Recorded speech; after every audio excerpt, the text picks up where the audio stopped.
What up, Laker Nation? Here with your boy Kareem, aka Mr. 100 Likes. How you guys doing? Wow. Let's get to it. Let's get to it, man.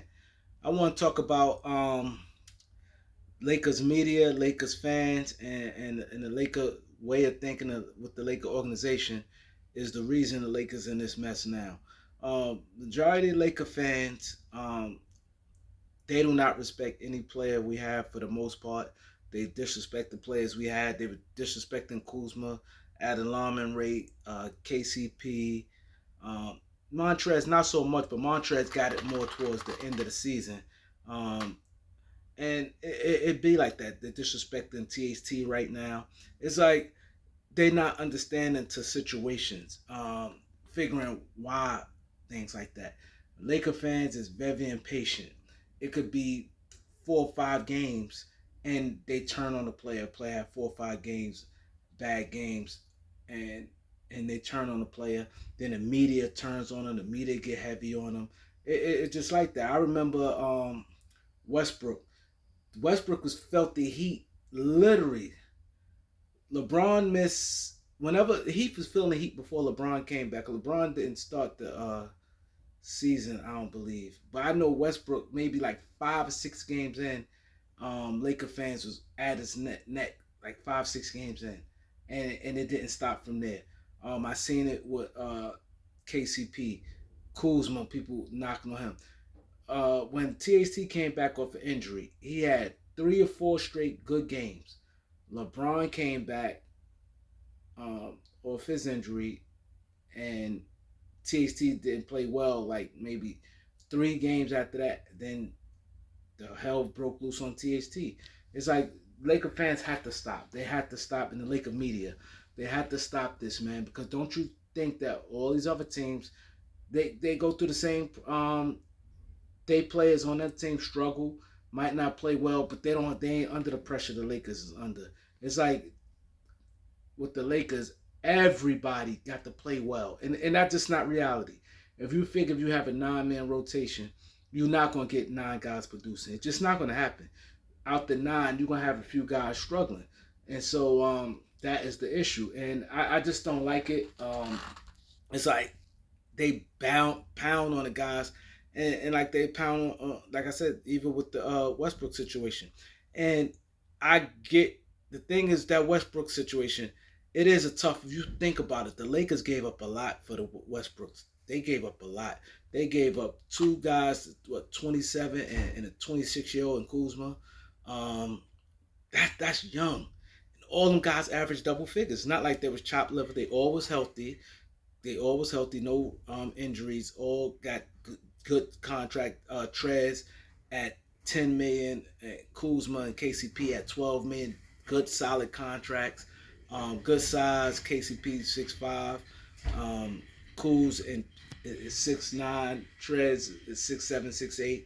Um, Hell of a production. Them guys, like I said, gave double figures in points, and we gave a 20 year. I'm gonna say Bones Highland, even though we didn't actually pick, but I'm saying him because that's who I was hearing that the Lakers going to pick. They wanted a scoring guard, and I heard that's who the Lakers wanted, him and Trey Murphy. But Trey Murphy got drafted 14 with New Orleans, so I'm gonna just lock the Lakers in as Bones Highland. So a 20-year-old guy, that's a lot of guys. So you guys got to understand why the Lakers also just don't want to just give Russ away. And people saying, "Oh, just throwing the first round pick," because now getting back bad contracts, they ain't going to be able to make up for what they lost. They definitely gave up a lot in that Westbrook deal, mainly because his salary. You had to do the math, but you guys got to stop it. And then what I don't like is some guys get passed with the Lakers, and then some guys get killed. Like, for instance, one thing about me, man, far as me, if I'm gonna be doing this, I give you guys strictly from the heart, no biasness. I got to call it how it is. That way, you guys respect me at the end of the day. I don't have no ulterior motives and anything like that. But the thing I didn't like was how, like I said, the guy that and Alex Caruso always had got a pass. If you think about it, KCP always been a better player than Alex Caruso. But I've been hearing they call KCP a dumb player, and they just pound on KCP, just destroyed them. And if you think about it, KCP defended three positions: the 1, 2, and 3. Alex Caruso defended two positions, but KCP is a better, more of a knockdown shooter. He's just a better player overall. But you never hear anything negative, anything bad about Caruso. Always pounded on Kuzma, and KCP. Like I said, Trez didn't really get too much criticism towards the end. But then the same thing like with Austin Reeves. Like Austin Reeves basically can't do no wrong.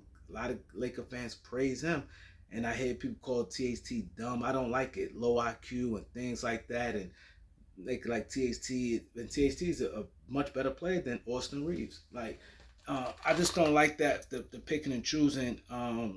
It's like some guys just don't get no criticism, and then I don't like when people call some players dumb and low IQ than the other guys. Oh, they got high IQ, they smart players and things like that. Same thing they saying with Russ. Oh, Russ is a dumb player. Just understand his IQ. I'm not defending anything, but I just it just comes off wrong to me. And Laker fans really have to stop pound on their players and think if you play basketball, 82 games, some guys gonna start slow. Some guys you're gonna go through slump, especially when you get older. Russ, he's not the same Russ in a player his caliber what he is right now. Out of 82 seasons, you're gonna have up and down. You're gonna go through a stretch you're playing good. You're gonna go through a stretch when you're probably struggling. Then you probably play good again. Then you probably struggle again. That's just the average of veteran. Like Jimmy Butler, he went through stretches. Also, he played good, went down, played all right. It's happening. Unless when you like young in your prime, you're going to have maybe 80% of your games be good games. That's just how it is. When you're in your prime and you're at the height of your career, nobody gonna have 100% good games. That the best shooters like guys like Giannis. Giannis the best player in the league.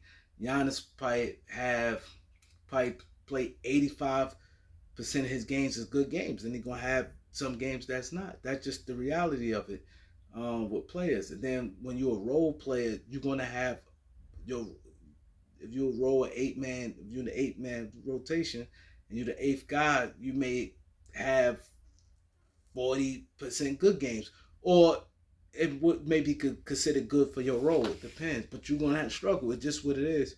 But you cannot all time start going at trade this guy, trade and this pound on people. We got to stop that. We got to get better at that. The media had to get better. The Laker fans had to get better. And the Laker organization had to get better with this Laker way. Stop name chasing and start when you make deals the right way. I'm glad. I like the direction they're going. They don't want to throw in a pick just to get rid of Russ, because if I think if Russ was on any other team, he could have the exact same production. To get rid of $47 million expiring contract, you really don't have to move much, especially if you're the better player in the deal. You know what I mean? It's not like you trash and you hurt. Like, you know what I mean? If I could see it more if Russ wasn't a better player in the trade and he had like a significant injury, and then I can get it. But like I said, he's healthy. He's the better player in the trade, and he has a expiring contract, which is always considered gold in the NBA. Any other team is gold. And when it comes to the Lakers, they always have to pay a big tax on it, and I just don't like that. That rubbed me the wrong way. But part of it, most of it, come from the fans. Like Magic came out in the season. Oh, Russ, got to get rid of Russ. Magic went in on Russ. Now Magic backtracking, saying, "Oh, the Lakers need to keep Russ." And now a lot of teams looking at it. Oh, the Lakers bluffing. They just saying this just because they're trying to do this. Now people not stupid. People feel that. So you got to support players and have to try to figure things out while you have it, man. And I just hope that the Lakers, man, can just get it together, stop this Laker way of thinking, Genie Bussin and Laker organization. Just do things different. Do basketball decisions. Stop name chasing. Forget the big names and look at basketball decisions. Need you guys to like, subscribe, peace.